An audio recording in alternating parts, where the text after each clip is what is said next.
Angela Shelby, Fred Film Radio from the Venice Festival, and we're here with Warwick Thornton. Good morning. Hello. Director of Sweet Country. With your movie, we are in the realm of Western, but of Australian Western. So another slightly different from the classic Western we are used to watch. Yeah, well, the American or the Italian. Or the Italians. Yeah, absolutely. Which one of the of Westerns were more inspiring to you? The Italian Westerns. Really, why that? The characters were naughtier, cheekier. John Wayne was the perfect hero. Morally, would never do anything. But in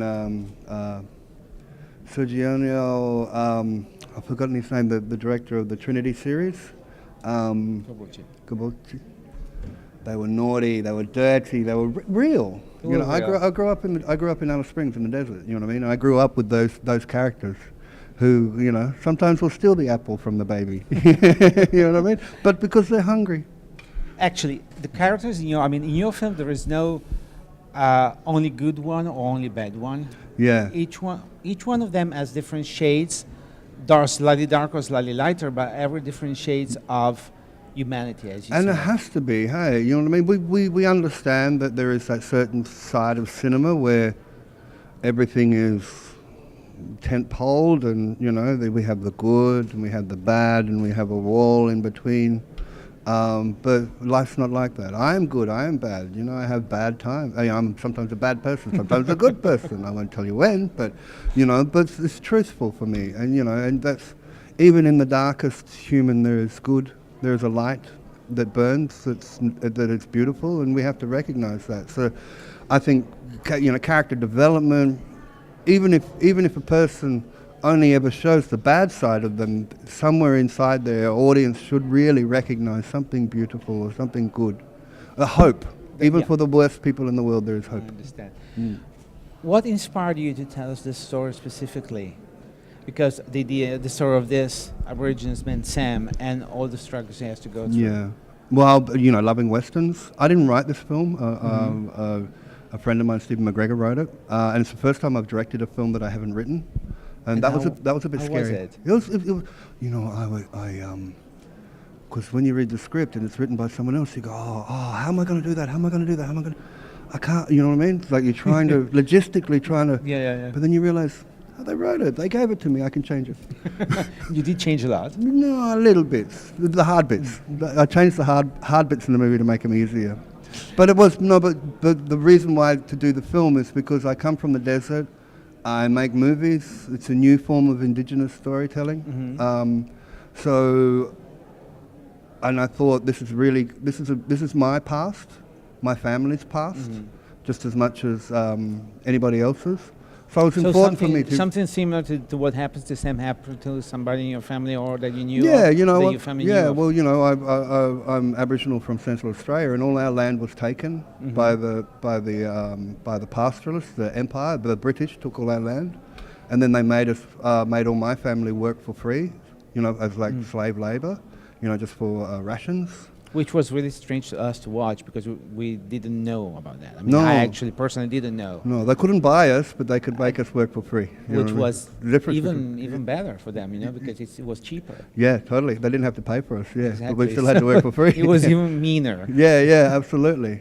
So so that's my past. So after reading the script, this is my family's past. So this is really important for me to tell this story.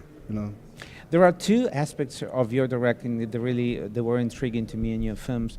This film, the first one was the editing, because you chose a certain kind of editing that was even more narrative than usual. You insert scenes, very short silent scenes that were either telling something that happened or something that was supposed to happen. Yeah. That was intriguing, but sometimes slightly more demanding as a viewer. Why did you choose to do that? I think it helped with the characters. We always talk about flashbacks. We never really talk about flash forwards, but in our mind we think of the future just as much as we think of the past. Yeah. So it's to develop a character. When we've got a character who's quite a bad person, for them to be thinking of their future and their past, I think helps develop a much more complicated and a much more.